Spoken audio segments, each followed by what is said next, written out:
আসসালামু আলাইকুম সুপ্রিয় দর্শক, welcome to my channel cooking recipes by Nasrin. খুব সহজে আলু পরোটা বানিয়ে দেখাবো, যে কেউ এটা বানাতে পারবেন। রেসিপি ভালো লাগলে লাইক দিবেন আর সাবস্ক্রাইব করে চ্যানেলটির সাথেই থাকবেন প্লিজ।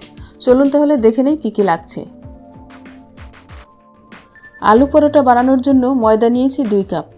আপনারা চাইলে এখানে আটাও ব্যবহার করতে পারবেন। লবণ দিলাম স্বাদ মতো, আর লবণটা ময়দার সাথে মিশিয়ে নিলাম। সয়াবিন তেল দিয়ে দিচ্ছি 1 টেবিল চামচ পরিমাণ। এখানে বেশি তেল লাগবে না, এই তেলেই হয়ে যাবে। এবারে উষ্ণ গরম পানি অল্প অল্প করে ঢেলে দিচ্ছি আর ময়দার সাথে মিশিয়ে নিচ্ছি। একসাথে বেশি পানি দেওয়া যাবে না, তাহলে ডো নরম হয়ে যেতে পারে। ডোটা বেশি শক্তও হবে না, আবার নরমও হবে না, মাঝামাঝি পর্যায়ের একটা ডো বানিয়ে নিতে হবে। ডোটা তৈরি হয়ে গেছে আর মোটামুটি হাফ কাপ পানি লেগেছে। পানির পরিমাণটা আপনাদের কিছু কম বা বেশি লাগতে পারে। ডোয়ের উপরে তেল মেখে রেস্টে রেখে দেবো 15 মিনিটের জন্য। এই সময়ের মধ্যে ডো স্মুথ হয়ে যাবে আর উপরে তেল মাখার কারণে ডোয়ের উপরিভাগ ড্রাই হয়ে যাবে না। চলুন এবার আলুর পুরটা রেডি করি। এখানে মাঝারি সাইজের 2টি আলু সেদ্ধ করে নিয়েছি। আলু দুটোকে গরম থাকা অবস্থায় ভালোভাবে ম্যাশ করে নিয়েছি। কিছু উপকরণ অ্যাড করছি। লবণ দিয়ে দিলাম স্বাদ মতো। এখানে একটা পেঁয়াজ কুচি করে রেখেছি, 4-5টা কাঁচামরিচ কুচি করে রেখেছি, আর কিছু ধনেপাতা কুচি। এগুলো আলুর সাথে মেখে নিতে হবে।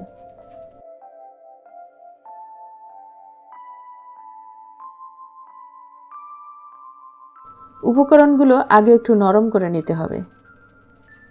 এবারে আলুর সাথে মিশিয়ে নিলাম। 1/4 চা চামচ গোলমরিচের গুঁড়া দিয়ে দিলাম, আর গোলমরিচের গুঁড়ার কারণে আলু পরোটা খেতে বেশি ভালো লাগবে।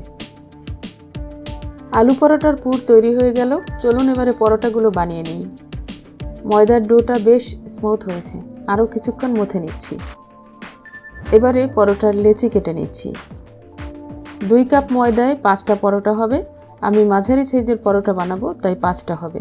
তবে আপনারা যদি আরেকটু ছোট করে বানাতে চান তাহলে 6টি পরোটা বানাতে পারবেন। এবারে 1 পিস লেচি নিয়ে সামান্য ময়দা ছিটিয়ে দিলাম। ছোট করে একটা রুটি বেলে নেব।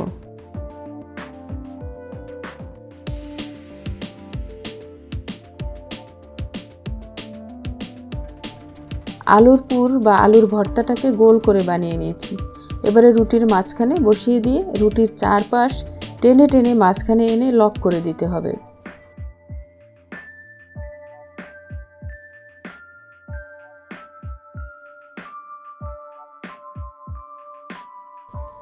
এরপর একটু সাবধানে পরোটার মতো বেলে নিতে হবে।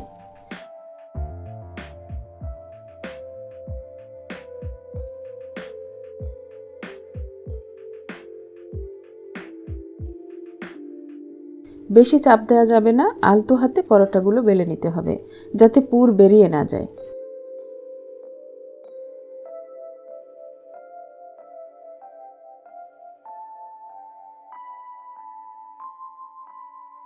এভাবে সবগুলো পরোটা বানিয়ে নিয়েছি। চলুন এবার ভাজতে চলে যাই। প্যান গরম করে পরোটা দিয়ে দিলাম। প্রথম অবস্থায় তেল দেওয়ার দরকার নেই, এক পাশ উল্টিয়ে দিলাম। এ পর্যায়ে তেল দিয়ে দিলাম 2 চা চামচের মতো, বা যতটুকু লাগে। এবার উল্টে পাল্টে ভেজে নিতে হবে।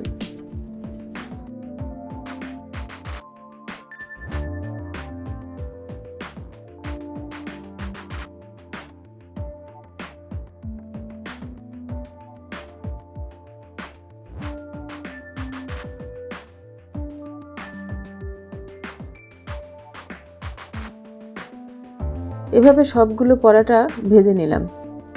সবগুলো পরোটা ফুলে উঠেছে। আলু পরোটা খেতে এমনিতেই দারুণ মজা, এটা বলার অপেক্ষা রাখে না। এখনও গরম অবস্থায় আছে। গরম থাকতেই আপনাদেরকে 1 পিস ছিঁড়ে দেখাচ্ছি। দেখুন, ভিতরটা খুব সুন্দরভাবে ফুলেছে। আপনারাও বাসায় ট্রাই করবেন আর স্বাস্থ্যকর খাবার খাবেন। আশা করি রেসিপিটি আপনাদের ভালো লেগেছে। ভালো লেগে থাকলে লাইক দিন, কমেন্ট করুন, আর এরকম সহজ ও মজার মজার রেসিপি পেতে চাইলে সাবস্ক্রাইব করে চ্যানেলটির সাথেই থাকুন প্লিজ। সুপ্রিয় দর্শক, ভালো খাবার খান, সুস্থ থাকুন। It good food, feel good. আজ এ পর্যন্তই। আল্লাহ হাফেজ। আসসালামু আলাইকুম।